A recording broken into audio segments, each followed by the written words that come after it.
Bismillah, Assalamualaikum warahmatullahi wabarakatuh. Di sini saya ingin menceritakan tentang komunikasi interpersonal. Komunikasi interpersonal juga dikenali sebagai komunikasi antara individu yang berlaku secara bersemuka.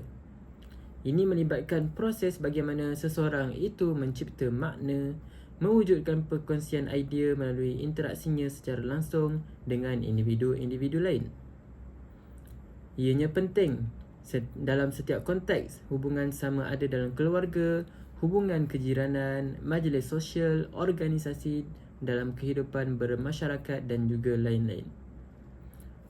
Apabila seseorang itu terlibat dengan komunikasi interpersonal, maka mereka akan banyak belajar tentang diri sendiri dan juga diri orang lain. Sebagai contoh, tanggapan atau persepsi seseorang individu akan lebih berkembang apabila berhubung dengan orang lain. Tidak dapat dinafikan bahawa salah satu keinginan manusia ialah mewujudkan hubungan baik dengan orang lain. Terdapat juga faktor yang mempengaruhi komunikasi ini, antaranya termasuklah faktor kesamaan, kedekatan dan ganjaran. Seterusnya ialah ciri-ciri komunikasi interpersonal. Komunikasi ini berlaku secara bersemuka yang melibatkan dua orang individu ataupun lebih, sama ada dalam bentuk kumpulan yang kecil ataupun besar. Oleh kerana ini, ianya dilaksanakan secara bersemuka, maka bagi memastikan komunikasi ini berjalan dengan lancar, sifat-sifat negatif dalam berkomunikasi hendaklah dijauhi. Ketika berkomunikasi, jarak antara kedua-dua pihak ia juga dikenali sebagai proximity atau propinquity. Elemen jarak ini memainkan peluang untuk membolehkan seseorang individu itu berinteraksi dengan individu lain. Peluang untuk berinteraksi apabila jarak lebih dekat adalah lebih terbuka. Kemudian, terdapat juga komunikasi interpersonal di dalam dakwah.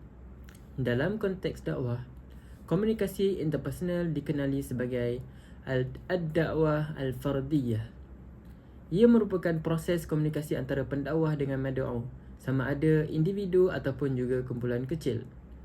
Ianya berlangsung dalam keadaan yang terancang, teratur dan juga spontan. Komunikasi jenis ini merupakan pendekatan asas dalam penyampaian mesej dakwah yang disampaikan dan diamalkan oleh para nabi dan rasul. Para utusan Allah menggunakan komunikasi interpersonal ini dalam pelbagai pendekatan, sama ada al-hikmah, mau'izah al-hasanah dan juga al-mujadalah. Pendekatan hikmah misalnya merujuk kepada pendekatan lemah lembut, bijaksana, pengetahuan yang berguna, berani, tegas dan juga menyatakan sesuatu sesuai pada tempatnya, yang bersumberkan Al-Quran dan hadis. Dalam kegiatan dakwah, pendekatan ini wajar diperhalusi. Sebagai contoh, para pendakwah mesti bijak memilih waktu untuk berbicara, bijak menguasai fikiran dan jiwa orang yang dihadapi, malah mereka mesti memiliki kemahiran dalam berkomunikasi. Terdapat beberapa prinsip komunikasi interpersonal dalam aktiviti dakwah. Antaranya ialah pendakwah perlu menjelaskan semua idea atau masalah sebelum berkomunikasi. Semakin banyak pendakwah membuat analisis terhadap idea ataupun masalah yang terlibat, maka pendakwah akan lebih memahami situasi yang berkaitan. Oleh itu, pendakwah perlu membuat perancangan dengan mengambil kira matlamat dan sikap penerima dan kesan daripada komunikasi tersebut. Pendakwah juga perlu menyemak tujuan sebenar setiap komunikasi. Sebelum berkomunikasi dengan mad'u, pendakwah perlu bertanya kepada diri sendiri, apakah yang ingin dicapai daripada risalah atau mesej yang ingin disampaikan? Adakah untuk mendapatkan maklumat, memulakan tindakan atau menukar sikap dan tingkah laku mereka? Pendakwah juga perlu mengambil kira persoalan atau isu semasa sebagai topik perbincangan. Hal ini dapat menarik perhatian para mad'u. Pendakwah juga perlu menjadi pendengar yang baik kerana sikap ini akan membina hubungan yang baik dengan mad'u. Akhir kata, Kemampuan para pendakwah mengaplikasikan komunikasi interpersonal yang baik dalam aktiviti dakwah akan menjadikan aktiviti tersebut lebih bermakna.